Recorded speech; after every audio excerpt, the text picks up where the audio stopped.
అందరికీ నమస్కారం. Online Telugu teacher channel కి స్వాగతం. నేను మీ రామగీత.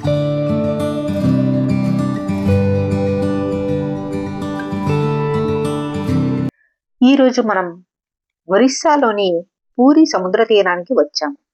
ఇక్కడ సూర్యోదయం, సముద్ర అలలు చాలా ప్రశాంతంగా అనిపిస్తాయి. ఈ వాతావరణం మన మనసుకు వెంటనే శాంతినిస్తుంది.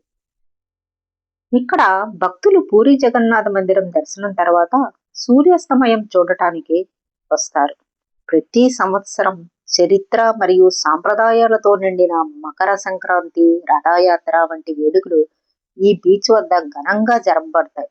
ఇది కేవలం సముద్ర తీరం కాదు, భక్తి, సాహస, ప్రకృతి ఆనందానికి చిహ్నం.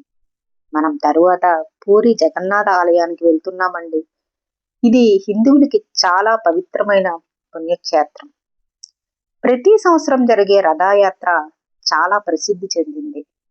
ఇక్కడ భక్తుల నమ్మకం, భక్తి వాతావరణం మనసును తాకుతుంది. పూరి జగన్నాథ మందిరం భారతీయ భక్తి కళ మరియు సాంప్రదాయాలకు ప్రతీక. మందిర ధ్వజం ఎగురుతున్న దిశ, గాలి దిశ ఆచార సూచిక, భక్తులకి గొప్ప సంకేతం. ఇప్పుడు మనం కోనార్క్ సూర్య దేవాలయం టెంపుల్లో ఉన్నామండి. కోనార్క్ సూర్య మందిరంలో సూర్యుని విగ్రహం లేదు, కానీ ప్రతి రాతిలో సూర్యుని శక్తి ఉంది. దీనికి ఒక చిన్న కథ ఉందండి. 13వ శతాబ్దంలో తూర్పుగంగ వంశానికి చెందిన రాజు మొదటి నరసింహదేవుడు సూర్య భగవాన్ని పై భక్తితో సూర్య మందిరాన్ని నిర్మించారు. సూర్యుని రథంలా రూపుదిద్దుకున్న ఈ ఆలయం 7 గుర్రాలు, 7 కిరణాల ప్రతీకగా, 12 చక్రాలు కాలచక్రానికి సూచికగా నిలిచాయి. ఇక్కడ సూర్యుడు రూపంలో కాంతిగా ఆరాధింపబడ్డాడు. ప్రభాత సూర్యకిరణాలు ఆలయ గర్భభాగాన్ని తాకేలా శిల్పకళను రూపకల్పన చేశారు. అందుకే కోనార్క్ విగ్రహారాధన కాదు, శక్తి, కాలం, ప్రకృతి మూడింటి సంగమం. ఇక్కడ ప్రతి శిల్పం ఒక కథ చెబుతుంది, ప్రతి ఆకృతి ఒక భావాన్ని పలికిస్తుంది. ఇది కేవలం ఆలయం కాదు, భారతీయ శిల్పకళకు సూర్యకాంతిలా వెలుగునిచ్చిన అమరకృతి. ఈ శిల్పాలు మన జీవితం, కాలం, ప్రకృతి, సంస్కృతిని చూపిస్తాయి.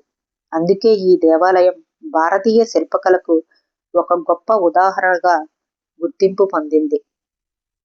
ఇప్పటికీ ఈ దేవాలయం మన పూర్వీకుల కళా ప్రతిభను గుర్తు చేస్తుంది. లింగరాజస్వామి దేవాలయం. ఈ దేవాలయం భువనేశ్వర్లోని పురాతన దేవాలయాల్లో ఒకటి. ఇక్కడ శివుడిని లింగరాజు రూపంలో పూజిస్తారు. దేవాలయ నిర్మాణం చాలా ప్రత్యేకంగా ఉంటుంది. ఇక్కడ శిల్పకళ, గోపురం, రాతి పరితనం చాలా ఆకట్టుకుంటాయి. ఈ ఆలయం చుట్టూ ఉన్న శాంతియుత వాతావరణం మనసుకు ఎంతో ప్రశాంతతనిస్తుంది. భక్తులు ఇక్కడికి వచ్చి మనసుతో ప్రశాంతతో ప్రార్థించి ఇక్కడ శివుని ఆశీస్సులు పొందుతారు. ఇక్కడి వాతావరణం నిశ్శబ్దంగా మనసును లోతుగా తాకుతుంది. ఈ ప్రయాణం చివరిలో పచ్చని చెట్లు, పూల మధ్య కొన్ని నిశ్శబ్దమైన క్షణాలు. ఇక్కడ మనం అర్థం చేసుకునేది ఒక్కటే, భక్తి మనసుకు శాంతినిస్తే ప్రకృతి మనసుకు శక్తినిస్తుంది. పూరి నుంచి కోనార్క్ వరకు ఈ భక్తి, ప్రకృతి ప్రయాణం మనసుకు చిరకాలం గుర్తుండిపోయే అనుభవం. ఈ ప్రయాణం మీకు నచ్చితే లైక్ చేయండి, షేర్ చేయండి. మరిన్ని ఇలాంటి కథల కోసం ఛానల్ని సబ్స్క్రైబ్ చేయడం మర్చిపోకండి. జై జగన్నాథ్.